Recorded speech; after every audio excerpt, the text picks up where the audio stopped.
नमोस्तु गुरुदेव, नमोस्तु गुरुदेव, नमोस्तु गुरुदेव। बोलिए मुनिवर्षि प्रमाण सागर जी महाराज की जय। अब मैं आपको लिए चलता हूँ शंका समाधान की ओर। प्रथम प्रश्न के लिए मैं आमंत्रित कर रहा हूँ गुणायतन के CEO श्री सुभाष जी जैन शिखर जी। परम श्रद्धेय मुनिद्वय के चरणों में शत नमन। गुरुदेव, इन दिनों हम लोग गुणायतन मंदिर में शांति विधान आयोजित कर रहे हैं, विश्व शांति और इस महामारी से बचने के लिए। ये आपके सानिध्य में और आपकी कृपा से हो पा रहा है। हम लोग इसके लिए आपके बहुत बहुत ऋणी हैं। गुरुदेव, इसके तृतीय वलय में विधान करते हुए हमने पढ़ा है कि सभी 32 प्रकार के देव आते हैं, तो उनकी सबकी एक एक अर्घ्य चढ़ाए जाते हैं। तो उसमें लिखा है कि परिवार सहित आते हैं। तो उनके देवों के परिवार क्या होते हैं? उनका जन्म कोई इस तरह मनुष्यों की तरह तो होता नहीं, कोई माता पिता नहीं होते, कोई पत्नी नहीं होती, तो उनका जन्म का तो व्यवस्था अलग है। तो फिर उसमें परिवार कैसे? ऐसा है, देवों का भी परिवार होता है। परिवार रक्त संबंध से ही बने ऐसा कोई जरूरी नहीं। परिवार तो आपसी संबंधों से पनपता है और उस आपसी संबंध के आधार पर परिवार विकसित होता है। एक इंद्र के परिवार में 10 प्रकार के देव होते हैं। तत्वार सूत्र के सूत्र को आपने पढ़ा होगा। इंद्र सामानिक त्रायस्तिंस पारिषदात्म रक्ष लोकपालानिक प्रकीर्ण का भी योगाश्च। प्रकीर्ण का अभियोग के लिए विस्काश्च है। तो ये 10 प्रकार के देव एक इंद्र के परिवार में होते हैं। उससे इंद्र का वैभव प्रदर्शित होता है। उसमें देव भी होता है, देवियाँ भी होती हैं, उसकी बल्लभा देवियाँ भी होती हैं, इंद्र की पट्ट महादेवियाँ भी होती हैं। तो ये सारी व्यवस्थाएं हैं। तो इनके परिवार का बहुत विस्तार होता है। तो जो 32 अर्घ आप शांति विधान में चढ़ाते हैं, वे 32 अर्घ शांतिनाथ भगवान के जिनालय में भगवान की आराधना के लिए जो 32 इंद्र हैं वो आ रहे हैं, यानी सारे देव आ गए। ऐसे इंद्र के प्रतिंद्रों को ले लें और सबके डबल डबल ले लें तो बहुत हो जाते हैं। तो भवनवासियों के 8 वेद, 8 इंद्र आ गए, और ज्योतिषियों भवनवासियों के 10, बैंत्रों के 8, ज्योतिषियों के 2, इस तरह से 12 और 8 20 लिए, और कल्पवासी के 12 लिए। जबकि भवनवासी और वेंत्रों में 2-2 इंद्र होते हैं, तो 10 की जगह 20 इंद्र हैं। जो वेंत्रों में 8 की जगह 16 इंद्र हैं। तो इस तरह से सब मिलाकर के 100 होते हैं। वहाँ 32 इंद्रों की प्रमुखता से भगवान की आराधना की, और ये सारे इंद्र आ गए तो सारा देव परिवार आ गया। नमोस्तु गुरुदेव, नमोस्तु। बोलिए। पूज्य गुरुदेव, प्रथम प्रश्न जोधपुर से, राजस्थान से श्री मोतीलाल जी जैन का है। वो कह रहे हैं, गुरुदेव मैं श्वेतांबर परंपरा से, मैं आपके प्रवचन एवं शंका समाधान जिनवाणी चैनल के माध्यम से प्रतिदिन सुनता हूँ और मैं अत्यधिक प्रभावित हूँ। मेरी जिज्ञासा है कि जैन धर्म में मंत्रों का लाभदायक प्रभाव बताया गया है कि हम मंत्रों का जाप करें, जिससे, तो गुरुदेव हम किस प्रकार मंत्रों का जाप करें जिससे एकाग्रता भी बढ़े और अधिकतम लाभ भी मिले? देखिए, मंत्र महान नहीं है, मंत्र के साथ जुड़ी हुई श्रद्धा महान। तो हम किसी भी मंत्र का अगर जाप अनुष्ठान करते हैं तो सबसे पहले उस मंत्र के प्रति हमारी आंतरिक श्रद्धा होनी चाहिए और प्रगाढ़ श्रद्धा होनी चाहिए। श्रद्धा पूरित भावों से जब हम मंत्राराधन करते हैं तो वह हमारे जीवन के उत्कर्ष का आधार बनती है। फिर मंत्र का शुद्ध उच्चारण करने का प्रयास करना चाहिए। फिर उस मंत्र जाप में अप्रमाद होना चाहिए, तंद्रा नहीं, आलस नहीं, स्थिर आसन, स्थिर चित्त। मंत्र जाप करते समय हृदय में अपार प्रसन्नता और उमंग होनी चाहिए। उत्कंठा के साथ, उल्लास के साथ मंत्र का जाप करें, और इतनी सारी व्यवस्थाएं करेंगे तो मंत्र जाप में आपकी तन्मयता भी होगी, और वही तन्मयता आपके जीवन के लिए वरदान बनेगी। पूज्य गुरुदेव, गोपालगंज सागर से मध्य प्रदेश से श्री राजेश जैन आरआई कह रहे हैं, गुरुदेव मदर टेरेसा जब नोबेल शांति पुरस्कार प्राप्त कर रही थीं, तब उन्होंने अपने मार्मिक उद्बोधन में कहा था, नेकी की शक्ति लाएगी दुनिया में शांति। काय की शक्ति? नेकी की शक्ति। हाँ। नेकी। इस महामारी के समय विश्व को इस सिद्धांत की महती आवश्यकता है, किंतु लोगों की सोच ऐसी बनी हुई है कि नेकी कर दरिया में डाल। लोगों की यह सोच दुनिया को संकट में डाले हुए है। आम जनों के मस्तिष्क में नेकी के प्रति जागरूकता कैसे लाया जाए, धर्मगुरुओं की इसमें क्या भूमिका है? देखिए, बिल्कुल ठीक है, नेकी से आएगी विश्व में शांति, यथार्थ है। और अगर सब लोग नेकी के रास्ते पर चलने लगे तो जगत में जो आज अशांति और उपद्रव हो शांत हो सकता है। आज के समय मानवता संकट में है और इसके लिए हर व्यक्ति को मानवता की सेवा में तत्परता के साथ जुटने का प्रयास करना चाहिए। आप अगर इस तरीके से जुटेंगे तभी कुछ अच्छा कार्य होगा। हमें प्रकृति के साथ तालमेल बनाकर सब प्राणियों के साथ मानवीय व्यवहार होना चाहिए, करुणापूर्ण व्यवहार होना चाहिए, तभी हम ऐसा कुछ कर सकते हैं। नेकी कर दरिया में डाल की जो बात है वो अपनी जगह बिल्कुल सही है। उसका अर्थ है कि आप अच्छा काम करो लेकिन उसका श्रेय लेने की कोशिश न करो। हाँ, पर आजकल के लोगों में नेकी के प्रति रुझान कम हो रहा है, क्योंकि लोगों की सोच उल्टी हो गई। जब मनुष्य की सोच विशुद्धतया भौतिक हो जाती है तो हर बात को वह उसी दृष्टि से देखना शुरू कर देता है।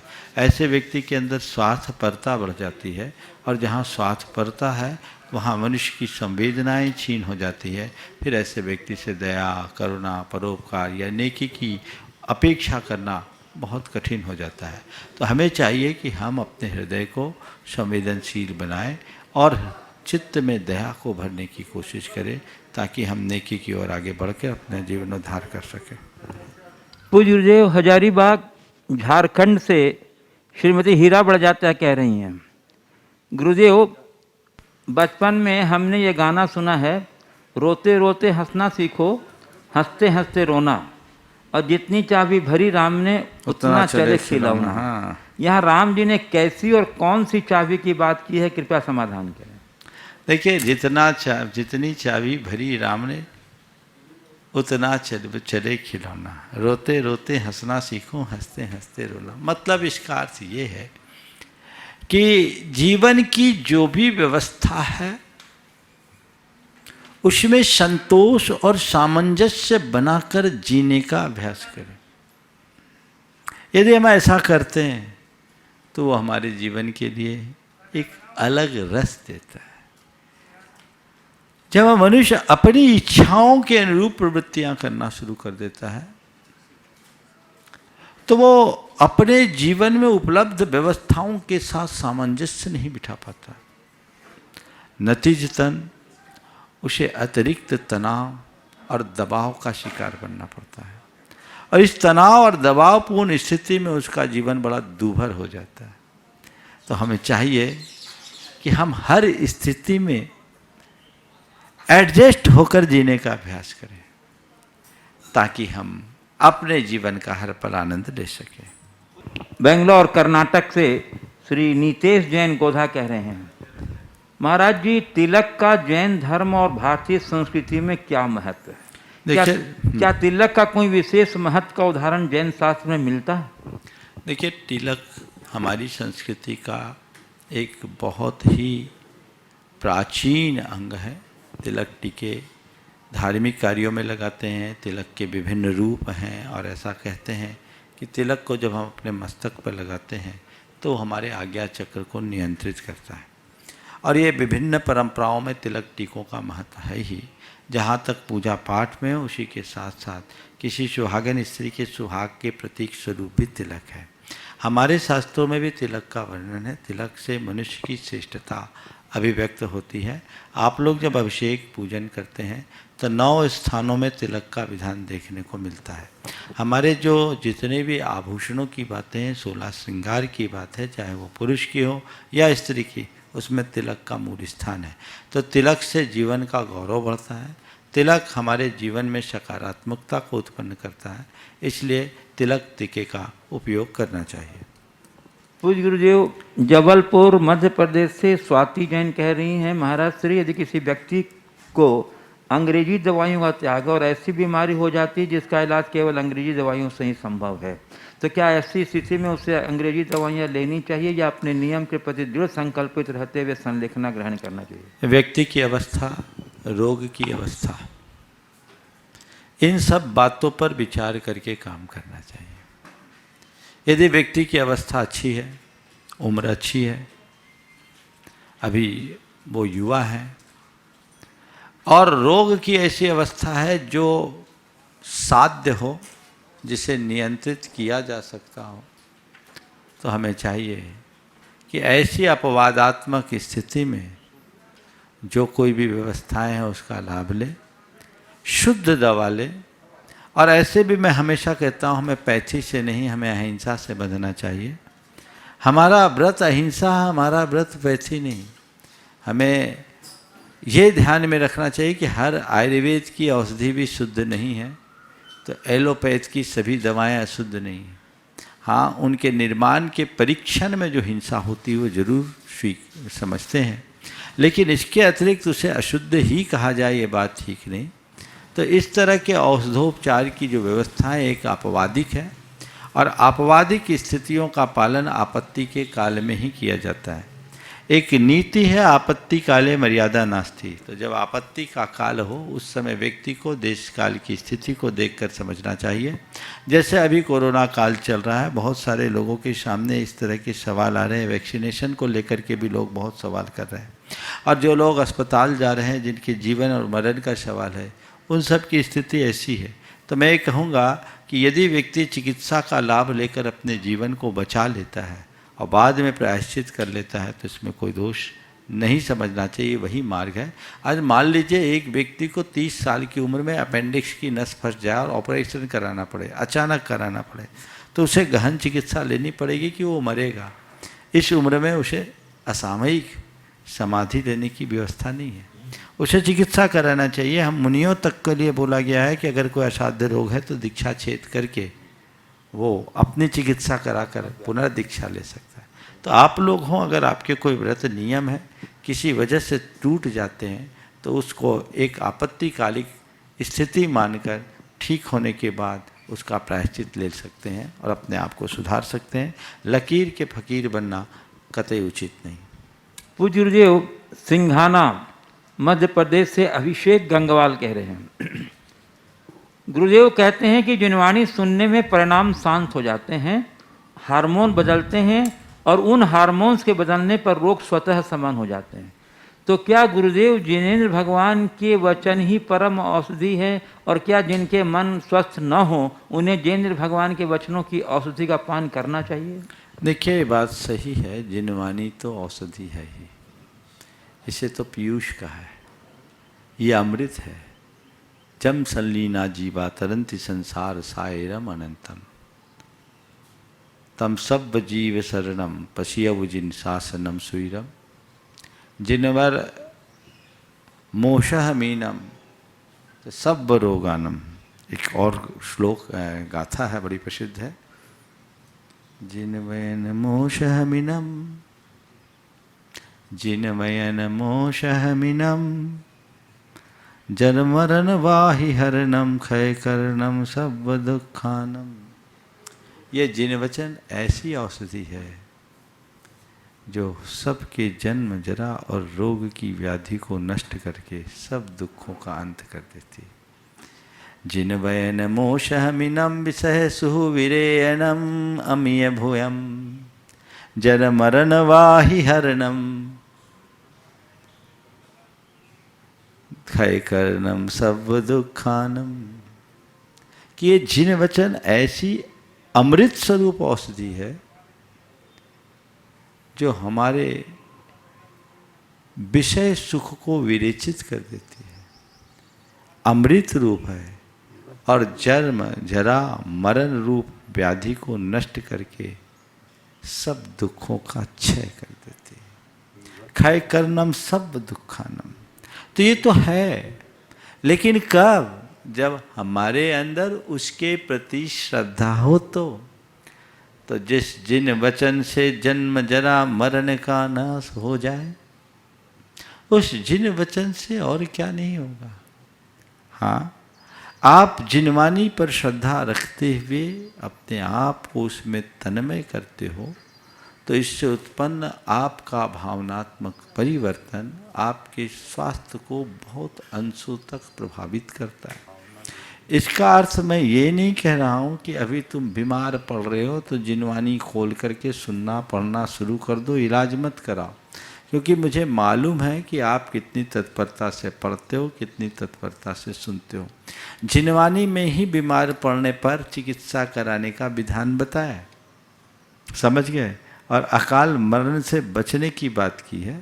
इसलिए जिन वचन का प्रभाव है, तन की बीमारी जिन वचनों से जाए या न जाए, पर मन की सारी बीमारी तो जिन वचन समाप्त कर सकते हैं वो हम आत्मसात करें, तभी कुछ अच्छा होगा। इनका प्रश्न है गुरुदेव, जिनके मन स्वस्थ ना होने जिन्हें भगवान के वचनों की औषधि अपान मैंने कहा कि जिसके हृदय में श्रद्धा नहीं उसके लिए जिन वचनों का कोई असर नहीं। आप उस तरह से करें, और भावना योग इसका बड़ा कारगर उपाय भी है।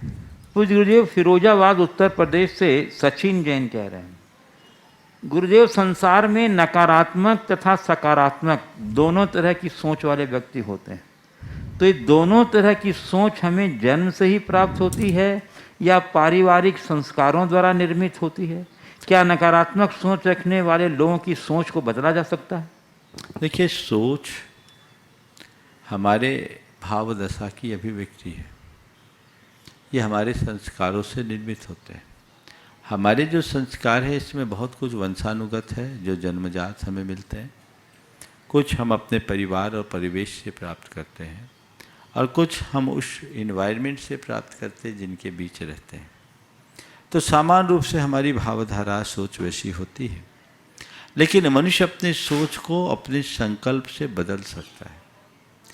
ऐसा नहीं है कि जिसकी सोच नकारात्मक है वो जिंदगी भर नकारात्मक ही बना रहे, या जिसकी सोच सकारात्मक है वो जन्म से सकारात्मक ही रहे, ऐसा नहीं। बहुत सारे ऐसे लोग हैं जो अपना पुरुषार्थ करके नकारात्मकता को सकारात्मकता में बदलने की सामर्थ्य रखते हैं, बदलें। वे नकारात्मक से सकारात्मक होते हैं, बहुतों में बदलाव है। तो हमें चाहिए, मैं जन्म से कैसा था मुझे नहीं मालूम, पर मुझे कैसा बनना ये मुझे पता है, और जैसा मुझे बनना है मुझे उसकी धुन जगानी चाहिए, हर पल उसे अपना ध्येय बनाना चाहिए, उसकी लगन में लग जाना चाहिए, तभी हम कुछ अच्छा कर पाएंगे। पूज्य गुरुदेव, रीठी कटनी से कुमारी मयूरी जैन कह रही हैं, गुरुदेव ये सोचना कि एक दिन सब ठीक हो जाएगा, पर जिनके अपने लड़ाई में चले गए महाराज जी, क्या उनके लिए कभी कुछ ठीक हो पाएगा? देखिए, ये सोचना सब ठीक हो जाएगा मन को ठाड़स देने का एक सकारात्मक विचार है। अब जिनके चले गए तो चले गए। मैं तो आपसे पूछता हूँ, अगर कोई घाव होता है, दुख देता है, पर कितने दिन? एक दिन घाव भरता है ना। कितना भी गहरा जख्म हो एक दिन भर देता है। इसी तरह समय हमारे जीवन में कितना बड़ा घाव क्यों ना करे, समय ही उस घाव का मरहम बन जाता है। अपने चले गए, आना जाना तो लगा हुआ। हमने अतीत में न जाने कितनों को खोया है, तब तो हम यहाँ हैं। और आज हम गए, कल आज वो गए, कल हमें जाना होगा। सबको आना जाना लगा है। इसलिए जो चले गए, अब उनका रोने से तो कुछ होगा नहीं। मानता हूँ उनके जाने से एक बड़ी रिक्तता आई है, लेकिन एक बात ध्यान रखना, समय एक ऐसा तत्व है जो हर रिक्तता को भर देता है। आज ठीक नहीं है, कल ठीक हो जाएगा। इसलिए सब ठीक हो जाएगा, इस भावधारा को अपने चिंतन का अंग बनाना चाहिए। इससे आपके अंदर की आशा सुरक्षित रहेगी, मन में हताशा नहीं होगी, और यही व्यक्ति को कर्मठ और सक्रिय बनाएगी। पूज्य गुरुदेव, स्मृति नगर इंदौर से नवीन ठोलिया पूछ रहे हैं, महाराज जी, साक्षी भाव और दृष्टा भाव दोनों क्या है? दोनों में क्या अंतर है? और इन भावों में हम किस प्रकार कर्म बंध से बच सकते हैं? देखिए, साक्षी भाव या दृष्टा भाव क्या है? नदी बहती है, नदी की धार में जो आता है सब बह जाता है, पर जो नदी के तट हैं वे जहाँ के तहाँ रहते हैं। तट नदी के साथ बहते हैं क्या? बस जीवन की धार में जो आए आए, तटस्थ बनकर के जियो, इसी का नाम साक्षी भाव है। यही दृष्टा भाव है। जो आ रहा है ठीक है, उसे केवल जानो और देखो, उसके बहाव में बहो मत, उसमें इष्टानिष्ट संकल्प विकल्प मत करो, उसमें किसी भी प्रकार का इष्टानिष्ट संकल्प विकल्प मत करो। जो है सो है। ऐसी सोच यदि अपने मन में बनाएंगे तो हमारे जीवन में बड़ा व्यापक बदलाव घटित करेगा। यही तटस्थता है। पूज्य गुरुदेव, उदयपुर राजस्थान से अनिल मेहता कह रहे हैं, गुरुदेव गुरुवाणी सुनते समय, पूजा करते समय, ध्यान करते समय कहा जाता है ये कमर सीधी रखें। कमर सीधी रखने से ग्रह व मंत्र का हमारे शरीर पर कोई प्रभाव पड़ता है, तो गुरुदेव उसका अनुभव कैसे करें? देखिए, कमर झुकना हताशा का द्योतक है। आप देखिए, जब कभी आपके अंदर उत्साह उमंग होती तो आप क्या करते हैं? एकदम तन जाते हैं। ये विक्ट्री का निशान भी ऐसे ही बनता है, एकदम तन जाते हैं। ये अंदर से ऊर्जा और उत्साह को जन्म देता है। और जब कभी आप थक जाते हैं, हताश हो जाते हैं, मुंह लटका के बैठे आप ऐसे है। तो कमर का झुकना जीवन से हताशा का द्योतक है। तो यदि आप अपने जीवन में कुछ अच्छा पाना चाहते हो तो कमर कस के बैठो, यानी कमर सीधी करो, हताश मत हो। दूसरा, हमारी कमर का संबंध हमारे स्नायु रज्जु से है, पृष्ठ रज्जु से है। पृष्ठ रज्जु का पूरा संबंध हमारे स्नायु तंत्र से। तो ये जो स्नायु तंत्र अगर अपना ठीक काम करेगा तो हमारा मस्तिष्क भी ठीक तरीके से काम करेगा, हमारी एकाग्रता और तन्मयता भी आएगी, हमारा उत्साह संचरित होगा और हम तदनुरूप अपने जीवन में कुछ अच्छा घटित कर पाएंगे।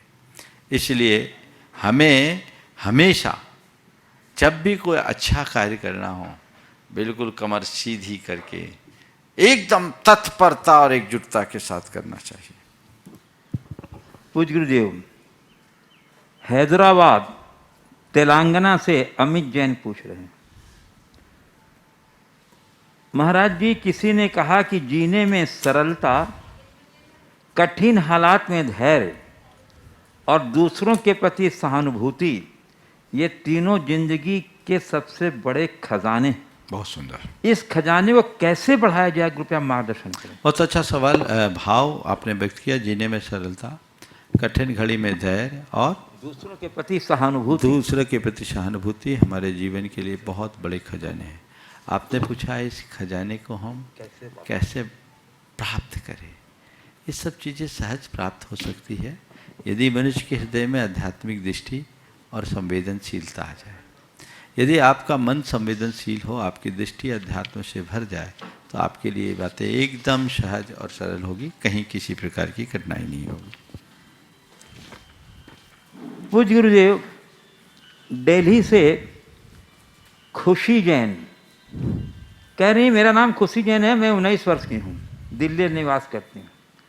मेरी शंका है कि सब कहते हैं कि अच्छे काम कर्म करने चाहिए जिससे हमें अगला जन्म अच्छा मिले, लेकिन अगले जन्म में हमें तो नहीं पता होगा कि हमने अच्छे कर्म किए थे या बुरे जो हम इस योनि में आए हैं, और ना ही वह सुख या दुख भोगते हुए हमें पता होगा कि मैंने पहले ऐसे कर्म किए थे, इसलिए मैं यहाँ हूँ। तो अच्छे कर्म क्यों करना चाहिए? मैं आपसे एक सवाल करता हूँ। आप भोजन करते हैं तो चाहे जो भोजन करते हैं या वही भोजन करते हैं जो हमारे स्वास्थ्य के अनुकूल होता है? उत्तर स्वाभाविक है, स्वास्थ्य के अनुकूल ही भोजन करेंगे। जो स्वास्थ्य के विरुद्ध हो वो भोजन करना कोई पसंद नहीं करेंगे। तो जैसे भोजन करते समय ये ध्यान रखा जाता है कि स्वास्थ्य को अनुकूल बनाए रखने के लिए हमें अच्छा भोजन करना चाहिए, तो जीवन को अनुकूल बनाए रखने के लिए अच्छा कर्म करना चाहिए। अच्छा कर्म करने से जीवन अच्छा होगा, बुरा कर्म करने से जीवन बुरा होगा। आपने सवाल किया है कि हमें ये कैसे पता लगेगा कि हमने अतीत में अच्छे कर्म किए इसलिए ये सब मुझे मिला। मैं एक उदाहरण देता हूँ कि बहुत सारी चीज़ें ऐसी होती है जो हम प्रत्यक्ष नहीं करते, लेकिन फिर भी उसका फल हमें दिखाई पड़ता है। जैसे आप कहीं जा रहे हो और देख रहे हो कि पूरा नगर सजा हुआ है, घर घर में तोरण द्वार बने हैं, एक व्यक्ति एक स्वर्ण रथ पर बैठ करके चला रहा है या एक ऐसे वाहन पर चला रहा है जिसमें उसे बहुत रथ का आकार दिया है, और हर कोई उस पर फूल बरसा रहे, माला पहना रहे हैं, और हमारे लाल का स्वागत, हमारे लाल का स्वागत, ऐसा बार बार कह रहे हैं। क्या अनुमान लगाओगे? क्या अनुमान लगाओगे इसे देखकर? यही ना कि जरूर इस आदमी ने कोई अच्छा काम किया था, इसलिए आज इसका इतना यशोगान और सम्मान हो रहा है। यही होगा। इस आदमी ने कोई अच्छा काम किया था, इसीलिए आज इसका इतना यशोगान और सम्मान हो रहा है। आप एक दूसरे गांव में जाते हैं, आप देख रहे हैं कि एक आदमी का मुंह काला करके जूते चप्पल की माला पहनाकर गधे पर बिठा के घुमाया जा रहा है। क्या सोचोगे? क्या सोचोगे? जरूर इस आदमी ने कोई बुरा काम किया होगा, यही अनुमान लगेगा ना, है ना? अभी तो कोई अच्छा काम करता दिख नहीं रहा है आपके सामने, तो उसको आपको कोई बुरा काम करता दिखा नहीं, लेकिन एक का स्वागत है और एक का तिरस्कार। क्यों? जिसने अच्छा कार्य किया उसने सम्मान पाया, जिसने बुरा कार्य किया उसका तिरस्कार हुआ। तो जैसे ये है वही हमारे जीवन में, हमने अगर अपने जीवन में कोई अच्छा कार्य किया है, आज हमारे जीवन में जितनी भी अनुकूलताएं दिख रही है या जिसके जीवन में भी अनुकूलताएं दिख रही है, तय मानकर चलना, समझ लेना जरूर इसने पीछे कोई अच्छा काम किया था। किसी के जीवन में दुख, विप्लव, संकट, परेशानियां दिख रही है, अभाव और अल्पता दिख रही है, उसे देख करके समझना जरूर इसने अपने पिछले जन्म में या बीते दिनों में कोई बुरा काम किया है, उसका फल मिल रहा है। इससे अंदाज लगाया जा सकता है। ये तो समझने की बात है। कुरान काबा में एक बहुत अच्छी बात लिखी कि अरे तुम उन कहारों को देखो, अरे तुम उन कहारों को देखो जो कोई डोली उठा रहे हैं, और उसे देखो जो उस पे सवार है, और समझ लो धर्म का फल क्या है। एक कहार बनकर ढो रहा है और दूसरा सवार बनकर ढोया जा रहा है। तो अपने अपने कर्म का फल भोगे संसार, एक खस्तट्टी चींचता एक ले रहा बहार। अपना अपना कर्म है, इसे भूलना नहीं पड़ेगा। तो हमारा संपूर्ण जीवन हमारे कर्मों पर नियंत्रित है। हम कर्म करते समय हमें पता नहीं लगता कि हम कर्म कैसे करते हैं, लेकिन उसका फल तो हमें भुगतना ही पड़ता है। इसलिए भ्रम निकाल दीजिए। सब कुछ जीवन की जितनी भी व्यवस्थाएं हैं, ये हमारे द्वारा उपार्जित अच्छे बुरे कर्मों के परिणाम स्वरूप ही हैं। अतीत में हमने जो किया आज भोग रहे हैं, और आने वाले दिन के लिए हम बीज भी बो रहे हैं। समझ गए? तो अच्छे का फल अच्छा और बुरा का फल बुरा समझना चाहिए। पूज्य गुरुदेव, अकोला महाराष्ट्र से गुनाइटन ट्रस्टी श्रीमती संगीता गव्हाणे कह रही हैं, गुरुदेव एक बार 3 दोस्त मिले, ज्ञान, धन और विश्वास। इन तीनों मित्रों ने एक दूसरे से प्रश्न पूछा कि हम कहाँ मिलेंगे। ज्ञान ने बोला मैं मंदिर में, स्वाध्याय भवन में, विद्यालयों में मिलूंगा। धन बोला मैं धनवानों के पास मिलूंगा। विश्वास कुछ नहीं बोले। फिर दोनों ने उसकी खामोशी का कारण पूछा, तो विश्वास ने बहुत शांति से कहा मैं एक बार चला गया तो कभी नहीं मिलूंगा। तो गुरुदेव, इस विश्वास को हम अपना दोस्त कैसे बनाएं कि हम से यह कभी दूर न जा सके। देखिए, विश्वास को दोस्त बनाने का एक ही उपाय है, ज्ञान का अभिमान न हो और धन में आसक्ति न हो। जब मनुष्य के मन में अभिमान होता है या आसक्ति होती है, उसकी अपनी एक दुनिया जन बन जाती है, फिर उसका अंदर का विश्वास टूटने लगता है, खोने लगता है। तो अपने विश्वास को खोना है, बना के रखना है, तो सबके प्रति आत्मीयतापूर्ण संबंध रखो। उनके आगे न ज्ञान को आने दो, न धन को आने दो। व्यक्ति का मूल्यांकन उसके गुणों से करो। व्यक्ति की पहचान उसके धन वैभव के करने की जगह गुण वैभव के माध्यम से करो। व्यक्ति का सत्कार उसके ऊपरी ज्ञान की जगह उसके चरित्र बल के साथ करो। विश्वास कभी नहीं टूटेगा। पूज्य गुरुदेव दीपचंद जी जैन कोलकाता पश्चिम बंगाल से कह रहे हैं, गुरुदेव हमारे यहाँ परंपरा है कि किसी के देहावसान के उपरांत 13वें दिन पूरा परिवार और समाज के लोग मंदिर जाते हैं, शांति की पाठ करते हैं, साथ ही शांति विधान का भी आयोजन होता है। परंतु गुरुदेव अभी लॉकडाउन के कारण जिनारे बंद है, तो हम इस परंपरा का निर्वाह किस प्रकार करें, कृपया मार्गदर्शन दें। देखिए, वर्तमान में महामारी है, महामारी के प्रकोप में बहुत लोग आ रहे हैं। कई कई परिवार में तो ऐसा हो रहा है कि आज एक गया, कल परसों दूसरा गया, एक एक साथ दो दो तीन तीन लोग जा रहे हैं। निश्चित शोक की समाप्ति देव पूजन और पात्र दान से ही होती है, और इसलिए 12 दिन के बाद 13वें दिन भगवान का पूजन, आराधन और शक्ति के अनुरूप दान आदि दिया जाता है। पर चूँकि अभी ये महामारी का दौर है, मंदिर सब बंद है और मंदिरों में लोग जाए तो एक दूसरे के साथ संक्रमण का भी खतरा है। इसलिए ऐसी स्थिति में क्या करना चाहिए, मेरे 2 सुझाव हैं। यदि मंदिर खुले हैं, मंदिर की व्यवस्था है, तो प्रतीकात्मक रूप से घर परिवार के 2 लोग अपना परीक्षण करा के, जांच करा के 2 या 4 लोग मंदिर जी में अपना विधान कर लेना चाहिए, यदि मंदिर की व्यवस्था इसमें सहमत हो। और बाकी लोगों को वर्चुअली इसको देख लेना चाहिए, आप उनको और माध्यम से दिखा दीजिए। और दूसरा एक तरीका है, जहाँ पूरी तरह से मंदिर आदि बंद है, जैसे पिछले बार के लॉकडाउन में तो बंद था ही, अभी भी देश के कई राज्यों में ऐसा है जहाँ पूरी तरह से सब प्रतिबंधित है। बड़ी शक्ति है, लोगों को नीचे उतरने के लिए भी रोका जा रहा है। और ये संक्रमण की वजह से ज़रूरी भी है, क्योंकि कल के बारे में मुझे बताया कि कल सबसे ज़्यादा पीक पे था 4,14,000 केस। तो ये एक बहुत गंभीर समस्या है। तो इसके लिए जो कुछ भी है, किसी तरीके से इसका प्रसार रुके, प्रयास तो करना ही चाहिए, और इसमें बहुत सारी रोक लगाने ही पड़ते हैं। तो ऐसी स्थिति में फिर देश भर में किसी भी तीर्थ क्षेत्र में अपनी ओर से विधान करा लीजिए। वर्चुअली आप उससे जुड़ करके अपने मन को शांत कर लीजिए, भावना भाइये, जब समय अनुकूल होगा तो हम काम करेंगे। घर के सारे सदस्य वर्चुअली तो जुड़ ही सकते हैं, और जुड़ करके उसका लाभ लें। हमें धर्म का कार्य देश काल की परिस्थिति के अनुरूप करना चाहिए। हालांकि जहाँ तक मैंने सुना है और देखा है, ऐसे परिवारों को समाज के लोग भी बड़ी आत्मीयता प्रदर्शित करते हुए अवसर देते हैं। मंदिरों में सीमित लोगों के माध्यम से उनकी व्यवस्थाएं करा देते हैं, और ये कराना भी चाहिए, क्योंकि दुख की घड़ी में अगर भगवान के द्वार को भी बंद कर देंगे तो वो कहाँ जाएंगे। तो ऐसा करना चाहिए, और यदि ऐसा नहीं होता तो जो मैंने दूसरा सॉल्यूशन दिया वो कर लेना चाहिए।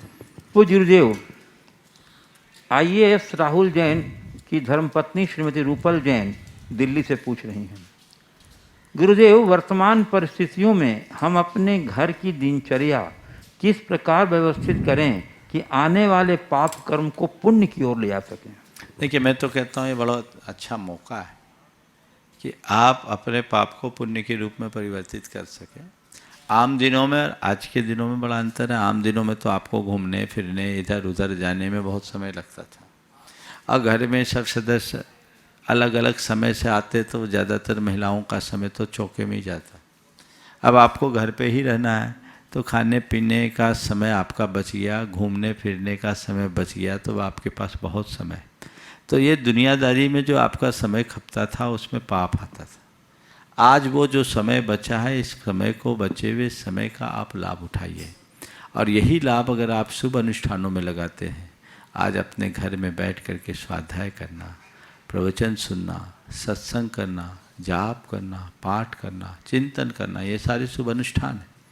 ये शुभ अनुष्ठान आपको पाप की क्रिया से भी बचाता है और नए पुण्य के संचय का अवसर भी देता है। तो ये पाप को पुण्य में परिवर्तित करने का कितना अच्छा माध्यम है। इसके साथ ही अपनी प्रतिभा को निखारने का भी एक अच्छा अवसर है। ऐसे समय में लोगों को कुछ अच्छा पढ़ना चाहिए, अच्छा लिखना चाहिए, अपनी कला और गुणों के विकास का कुछ प्रयास करना चाहिए। खाली समय में खाली बैठना मनुष्य को निठल्ला बना देता है, और खाली समय में अच्छा काम का अवसर तलाशना मनुष्य की कर्मठता की पहचान है। हम निठल्ले बनकर न जिए, हम कर्मठ बन कर के जिए। अगर मेरे पास समय खाली है तो मैं अपने समय को जैसे तैसे काट दूं, ये मेरी बेवकूफ़ी होगी। पर मुझे थोड़ा भी समय खाली मिले और मैं अपने आप को खाली न रहने दूं, कुछ अच्छा काम कर लूं, तो ये मेरी कर्मठता की पहचान होगी। तो मैं यही मानता हूँ, जो कर्मठ व्यक्ति होते हैं उनके पास कभी समय नहीं बचता, और जो निठल्ले होते हैं उनका कभी समय नहीं कटता। हम समय को न कटे ऐसी बात ही नहीं, हमेशा हमारे साथ ऐसी होनी चाहिए कि हमारा समय हमें बचे ही नहीं। दिन बीत रहा है लेकिन ऐसा लग रहा है जैसे अभी हमारे पास बहुत कुछ करने को है। तो ये मौका है, इसका लाभ उठाएं। पूज्य गुरुदेव, इंदौर मध्य प्रदेश से नरेंद्र मिश्री लाल गंगवार कह रहे, मेरा प्रश्न शांति धारा को लेकर है।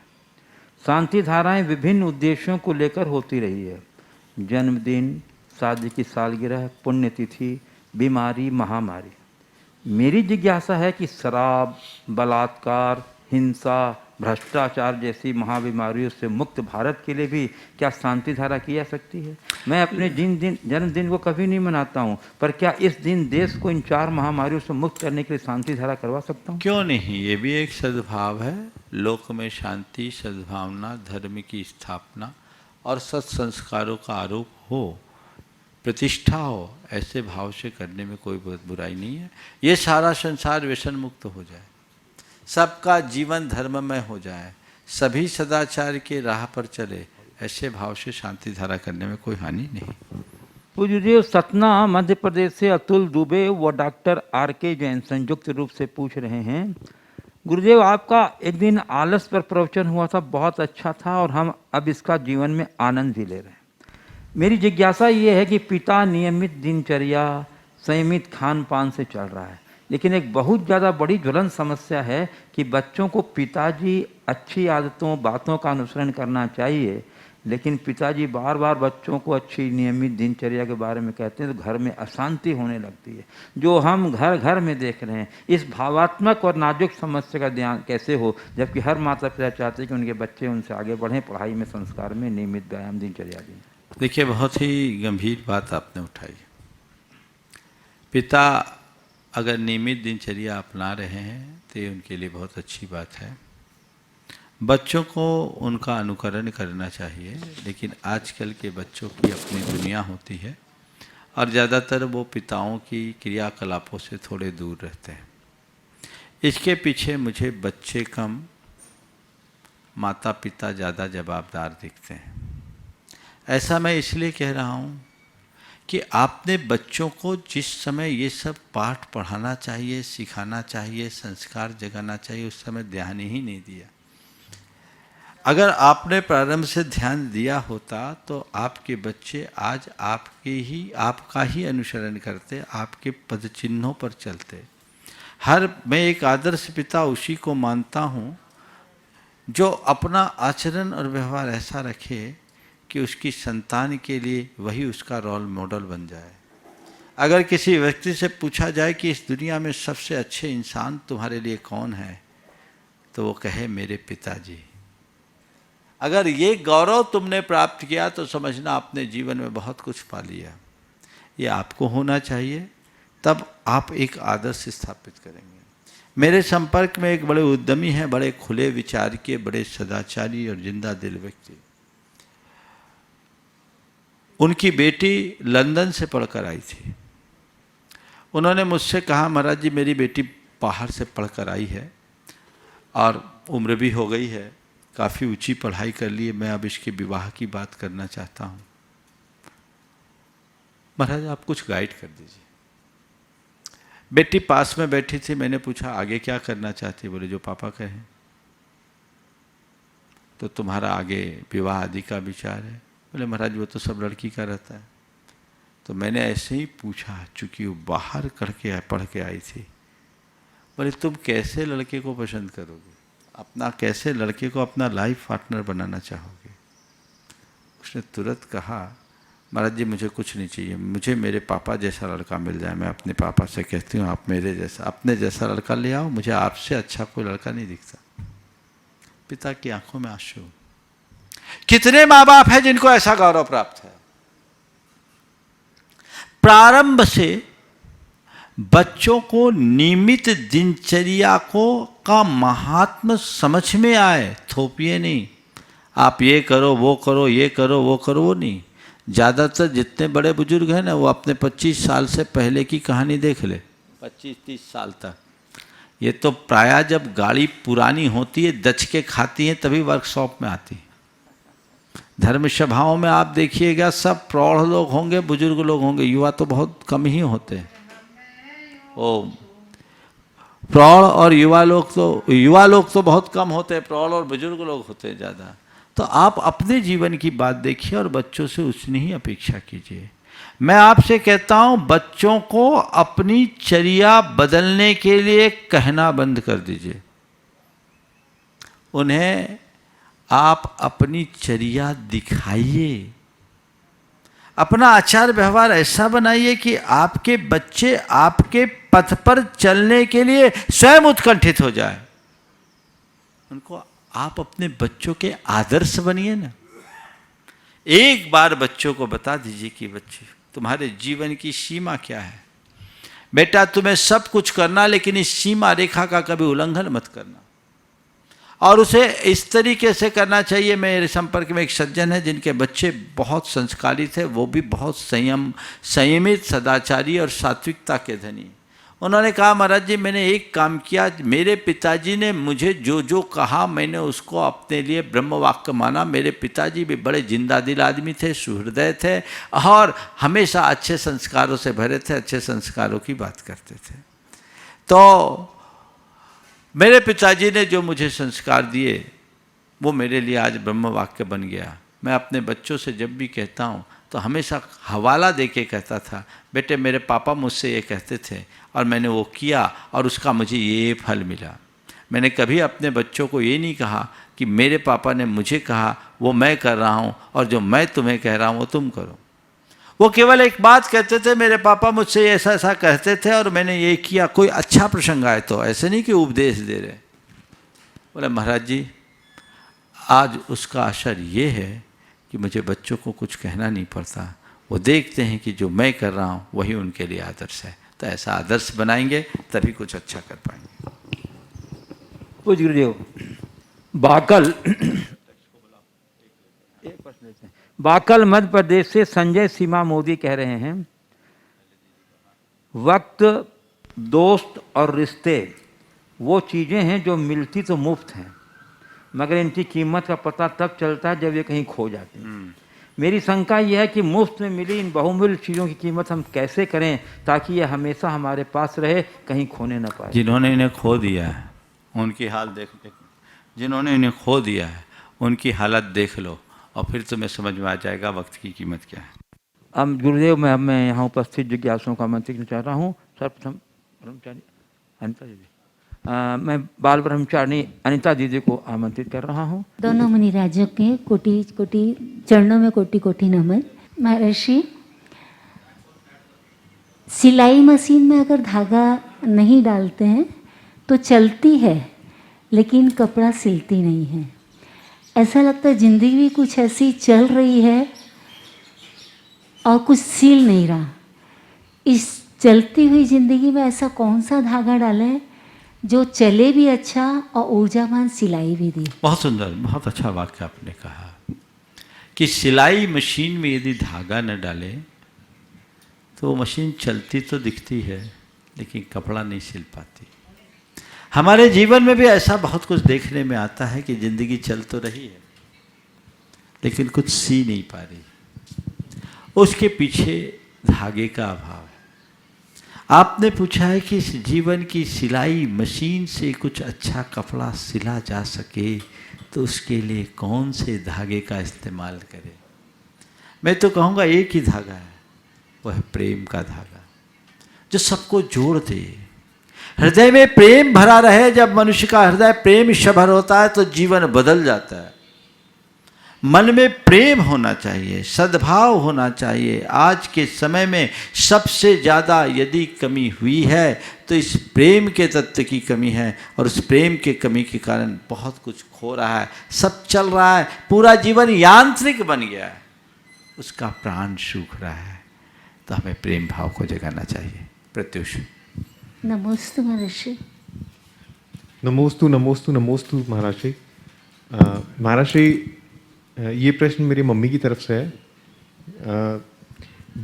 जिनके जीवन के तार में संयम की केबल लगी हो, अर्थात संयम का कवच लगा हुआ हो, उनके जीवन में कभी शॉर्ट सर्किट नहीं होता। यदि तार में कहीं कभी कोई गड़बड़ भी हो जाए, उस पर टेप लगाया जा सकता है। संयमशील व्यक्ति को अपने जीवन में आए फॉल्ट पर टेप किस प्रकार लगाना चाहिए? एक संयमशील व्यक्ति को अपने जीवन में आए तार पर आए फॉल्ट में टेप किस प्रकार लगाना चाहिए? देखिए, हर मनुष्य के जीवन में बहुत सारी कमियां होती हैं, और वही कमियां मनुष्य के जीवन का अवरोध बनती है।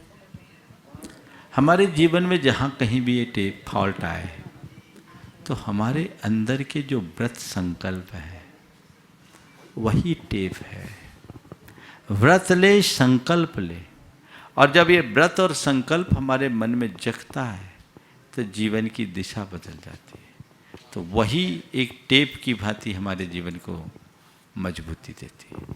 नमोस्तु नमोस्तु। श्री राजकुमार जी काला हजारीबाग, उसके बाद तैयार रहेंगी श्रीमती शोभा पाटोदी साढ़म। गुरुदेव के चरणों में सत बंधन सत नमोस्तु। गुरुदेव, अनैतिक कार्यों से उपार्जित धन उसको अगर धार्मिक कार्यों में खर्च करें तो उसका क्या फल मिलेगा? देखिए, सवाल अनेक बार आया है, मैंने अनेक बार बात की। अनैतिक कार्यों से उपार्जित धन निश्चित गलत है, और व्यक्ति को अनैतिक कार्यों से बचना चाहिए। लेकिन अनैतिक कार्य करने के बाद अगर कोई व्यक्ति अनैतिक काम में ही पैसा खर्च कर रहा है तो ये और ज़्यादा गंदगी फैला रहा है। ऐसा व्यक्ति यदि अच्छे कार्य में कोई रुपया लगा रहा है तो मैं कहता हूँ उस व्यक्ति के रुपये का तिरस्कार करने की जगह उस व्यक्ति को नैतिकता का पाठ पढ़ाना चाहिए, उसे प्रेम और आत्मीयता से स्वीकारना चाहिए, और उसके हृदय को परिवर्तित करना चाहिए, ताकि वो अनैतिकता से नैतिकता की ओर मुड़े।